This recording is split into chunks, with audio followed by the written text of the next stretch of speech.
15h, 16h, Flavie Flament sur RTL. On est fait pour s'entendre. Bonjour à toutes, bonjour à tous. Bienvenue au rendez-vous de ceux qui ont décidé de ne pas s'en laisser compter, de ceux qui ont compris qu'il y a toujours quelque part quelqu'un qui peut nous comprendre, qu'il y a des problèmes certes, mais surtout des solutions et qu'il n'y a pas de mal à se faire du bien. On est fait pour s'entendre, c'est vous, c'est nous, c'est toi, plus moi. Tiens, ça pourrait donner une idée d'une chanson. C'est une sorte de communauté qui fait acte de résistance à la morosité ambiante et à sa manière. Mais vous le savez, puisque vous êtes chaque jour avec nous entre 15h et 16h sur l'antenne d'RTL. Nous sommes ensemble donc aujourd'hui aussi en direct et croyez-moi, on va s'occuper de votre cas. Contre la peur, un seul remède, c'est le courage, selon l'écrivain Louis Powells. Bon, Louis, ok, on est d'accord, mais comment trouver ce courage justement quand nos émotions prennent le dessus face à une araignée, face à un médecin, au vide, l'anticipation d'un échec, l'engagement ou encore la mort? Que révèlent nos craintes? Par quels moyens les dépasser pour qu'elles cessent de nous entraver? Existe-t-il des techniques efficaces? C'est l'enquête qu'a menée dans son journal Bénédicte Aubry. Bonjour Bénédicte, bienvenue sur RTL. Merci, bonjour Flavie. Merci d'être avec nous. Vous êtes rédactrice en chef adjointe de Serengo. Alors, il est un article dans votre numéro actuellement en kiosque qui s'intitule « Il n'y a pas d'âge pour dépasser ses peurs ». Ça donne quand même de l'espoir à ceux qui nous écoutent. Ça veut dire que lorsque l'on a des inquiétudes qui sont ancrées depuis des années, voire des décennies, on peut faire quelque chose. Et oui, on a donné la parole à 4 témoins et tous ils nous racontent qu'ils sont venus à bout de leur peur. Ils se sont fait aider mais ils ont réussi. Alors, il en est un justement dans votre dossier qui a l'air plutôt joyeux et apparemment votre peur est derrière vous. Patrice, bonjour, soyez le bienvenu. Bonjour. Comment ça va ? Ça va. Oui, Comment ça vous va. vous sentez à l'idée d'être dans ce studio et de pouvoir passer un petit peu de temps avec nous, parler à la radio en direct? Je suis entouré de personnes charmantes, donc c'est tout à fait agréable. Bon, alors ça veut dire aussi qu'il faut avoir un climat bienveillant pour pouvoir Absolument. surpasser ses peurs, puisque vous avez découvert assez tardivement la peur de parler en public. Alors, c'est pas tout à fait exact. C'est une histoire ancienne, oui. C'est-à-dire que je suis médecin, j'étais amené à faire des conférences en public, et il y avait des fois 200, 300, 400 personnes. Et lorsque vous parlez devant 200, 300 personnes, c'est parfois un peu difficile, un peu délicat. Et donc, ça me crée un stress épouvantable. Il a bien fallu que j'essaye de le régler d'une façon ou d'une autre. Alors, j'ai eu de la chance parce qu'à la même époque, je pratiquais, j'apprenais l'hypnose.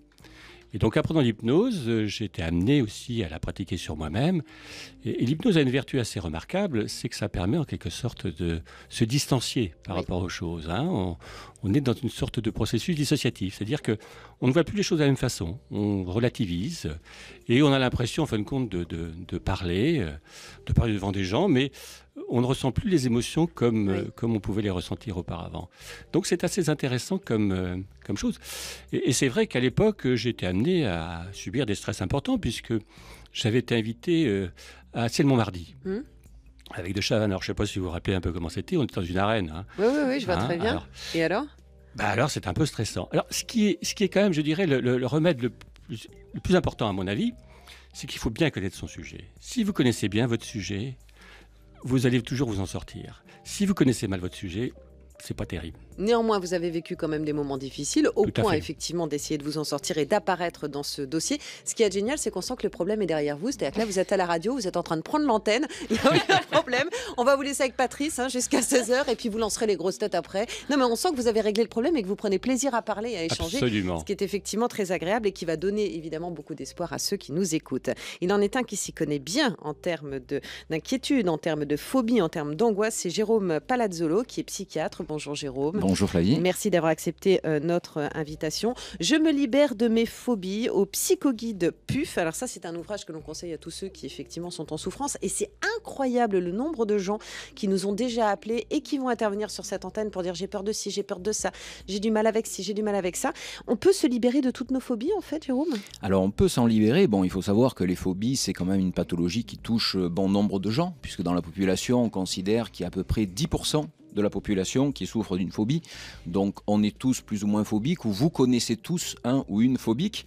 Alors on peut s'en libérer à partir du moment où on est dans le cadre d'une pathologie. Et ça, peut-être on y reviendra tout à l'heure, mais il faut faire la différence entre la peur normale et la phobie qui, elle, est une pathologie qui va vraiment commencer à finalement pourrir la vie, quoi. Mais les peurs se transforment en phobie si on ne les diagnostique pas assez tôt ou si on ne les prend pas en charge. Pas Ou nécessairement. D'accord. Pas nécessairement. Il peut y avoir la peur des serpents. Ça ne veut pas dire qu'on va avoir une phobie spécifique des serpents. Personnellement, j'aimerais pas bien me retrouver en face d'un cobra royal, quoi. C'est vrai, en même temps ça nous fait un point commun, hein, Jérôme, à tous les deux. Il se cache derrière nos peurs, nos petites peurs du quotidien, il se cache d'autres choses. Souvent. Alors au départ, une phobie, c'est un mécanisme de préservation. C'est-à-dire qu'on va avoir peur de quelque chose qui peut nous être nocif. Ouais. Je veux dire, en général, on va avoir peur plutôt des araignées, plutôt des serpents, on en parlait, plutôt des crocodiles, plus que des pigeons. Encore que, il existe des phobies des pigeons. Eh bien, figurez-vous que dans un instant, nous allons parler avec Audeline. Elle habite à Caen, Audeline, et elle a peur des oiseaux.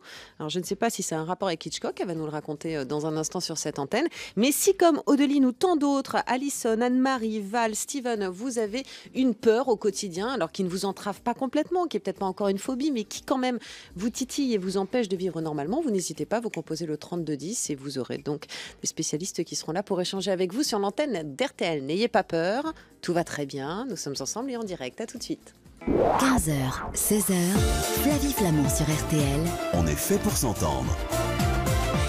Alors n'hésitez pas, vous pouvez composer le 3210. Vous le savez, ici, dans En effet pour s'entendre, vous êtes chez vous et on a tous plein de choses en commun et notamment celle d'avoir des petites peurs comme ça du quotidien qui parfois nous entravent. Et il en est une qui a décidé de s'y pencher dans son magazine. C'est Bénédicte Aubry qui est rédactrice en chef adjointe de Serengo Magazine, actuellement en kiosque. On a à nos côtés Jérôme Palazzolo qui lui est auteur d'un ouvrage sur les inquiétudes, les phobies. Je me libère de mes phobies chez PUF. Et puis on a Patrice avec nous, notre invité. On le retrouve dans l'article de Serengo et il va nous expliquer effectivement qu'il y a des techniques et il n'y a pas d'âge, puisque vous n'en voudrez pas, Patrice, 60 ans, il n'y a pas d'âge pour surpasser ces peurs comme celle de prendre la parole en public, ce qui était votre cas.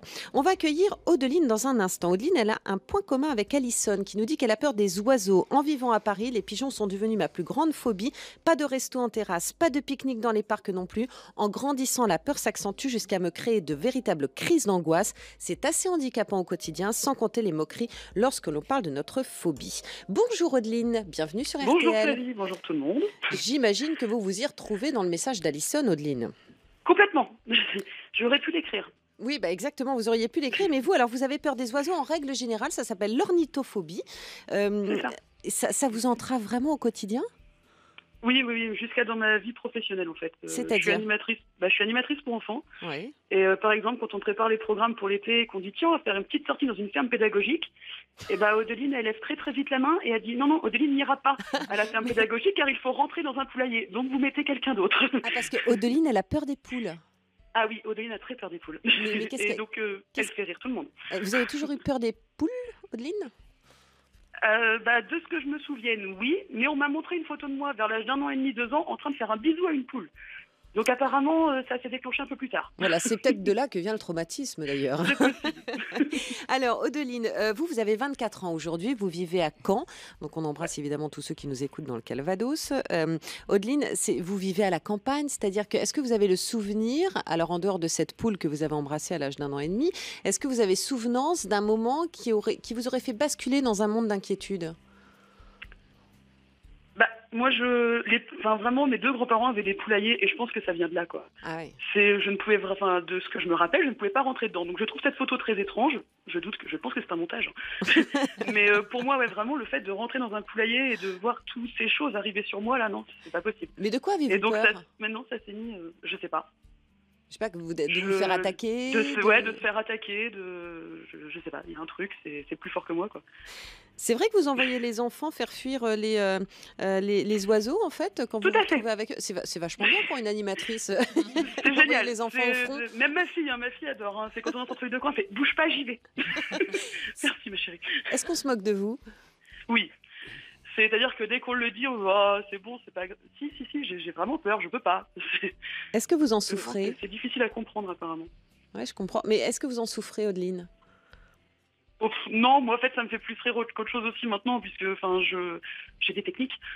Lesquelles ? Des périmètres de sécurité, des enfants qui courent, voilà. Donc, mais j'ai quand même eu des situations relativement cocasses avec des oiseaux, quoi. Donc vous avez quand même mis en place, Odeline, des stratégies d'évitement et Jérôme Palazzolo va revenir avec nous dans un instant sur cette idée, parce que vous nous dites que vous vivez bien avec, mais peut-être que vous pourriez mieux vivre sans aussi. C'est possible. Donc C'est justement, fortement possible. notre invité va vous aider à ça et on va se retrouver tout de suite sur l'antenne d'RTL, Odeline. Vous n'avez pas trop peur de la musique?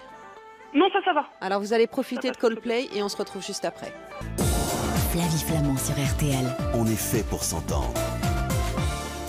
Odeline a peur des oiseaux et principalement des poules, à l'instar de Annie Lanette. J'ai peur des poules également. Vous pourrez monter un club. Je ne sais pas d'où ça vient. Les autres oiseaux, pas de problème, mais les poules, c'est absolument terrible. Alors c'est quand même incroyable d'avoir peur parfois d'éléments qui ne sont pas forcément offensifs. Vous voyez, il n'y a pas véritablement d'agressivité, Odeline, chez les poules. Enfin, elles picorent, elles s'en foutent un petit peu de vous, on est d'accord? Je pense qu'elles ont plus peur de moi qu'autre chose, mais non, c'est plus fort que moi quand même. Eh bien justement, c'est plus fort que vous. Ça veut dire quand même, Jérôme Palazzolo, vous qui êtes psychiatre et qui êtes auteur d'un ouvrage sur les inquiétudes et les phobies, ça veut dire que quand les émotions prennent le pas sur la raison, quelque part, on se fait embarquer, on lâche. On a beau réfléchir, on a beau se raisonner, rien n'y fait. Complètement, mais c'est la définition même d'une phobie. Une phobie, par définition, c'est une peur irraisonnée. Alors, on ne va pas détailler les choses, mais en fait, ce sont des structures cérébrales différentes qui fonctionnent. C'est-à-dire que quand on a peur, quand on a une grosse émotion, c'est des petites structures sur le côté qui s'appellent les amygdales temporales qui nous envoient un message. Et normalement, ces amygdales temporales sont sous la direction du cortex, qui lui est la zone de la réflexion. C'est-à-dire, en gros, si je me balade dans la rue et j'entends aboyer à côté de moi, je vais avoir peur. Je vais regarder et c'est un chihuahua. Donc je vais me dire, bon, c'est bon, il n'y a pas de souci, je continue mon chemin. Si c'est un rottweiler, je pars en courant.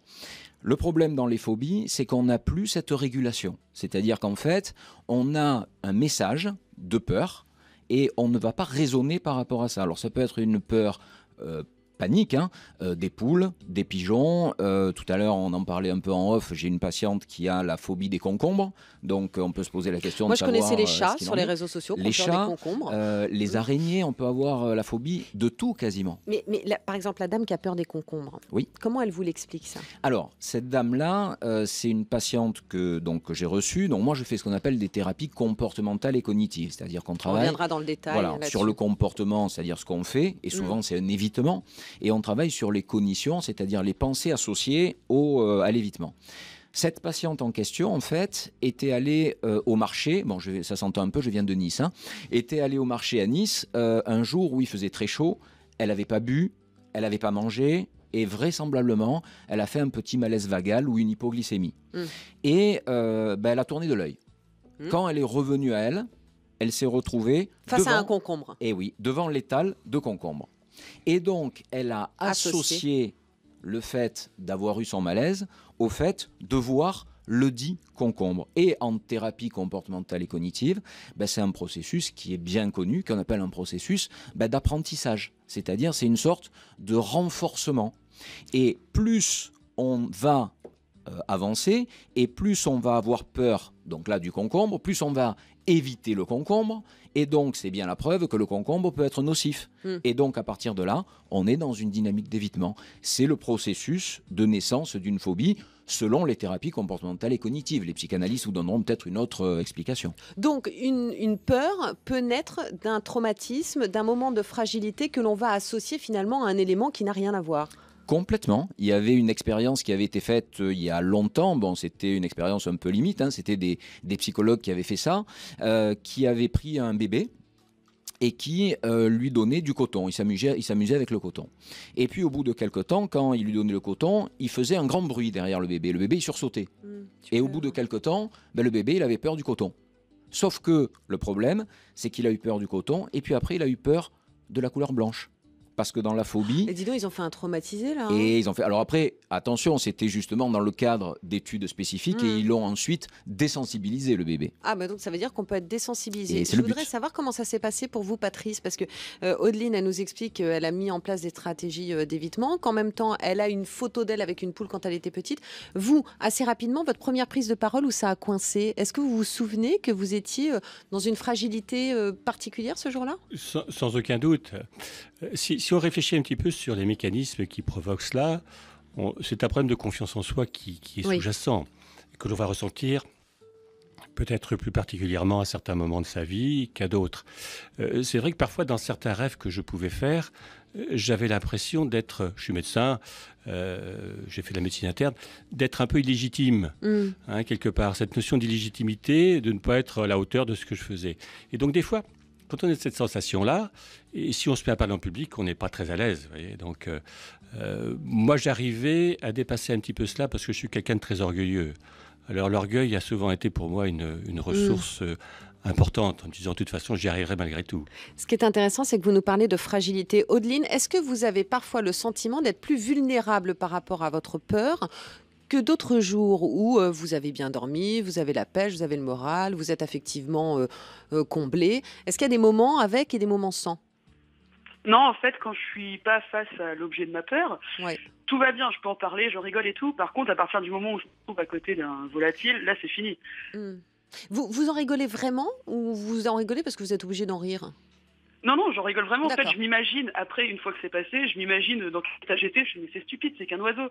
Mais dès qu'il y a un oiseau qui revient, ça recommence. Qu'est-ce que ça vous fait que des petits se moquent de vous et se moquent de votre peur? Est-ce que c'est facile à vivre, le fait d'avoir une peur que les gens ne comprennent pas? Je sais pas trop. Là, franchement, j'en ai jamais vraiment souffert. Après, dans mon entourage, je suis pas la seule, on est deux. Je l'ai découvert il y a pas longtemps. C'est à celui qui court le plus vite. C'est un peu ça. Non, mais si je vous pose la question, c'est parce qu'il y a Steven quand même qui nous explique qu'il a peur des chevaux. Steven, quand on va sur son profil, il est plutôt Steven, quoi, vous voyez. Il a peur des chevaux. Il lui arrive même de se cacher dans une voiture quand il voit un cheval. Il a peur que le cheval passe les barbelés et donc il va se planquer dans la voiture. Ça veut dire qu'on redevient des enfants vulnérables aussi dans ces moments d'inquiétude. Vous allez rester à notre écoute, Audeline, parce que dans un instant, on va poursuivre avec nos invités sur la peur des animaux. Et visiblement, on va aussi, grâce à Jérôme Palazzolo, livrer quelques clés pour régler ça, si tant est que vous ayez envie de le régler. Je me permets de vous embrasser. Eh bien, moi aussi. Et je vous souhaite une bonne fin de journée et plein de choses sympas à vivre avec les enfants. À bientôt. Salut, Audeline.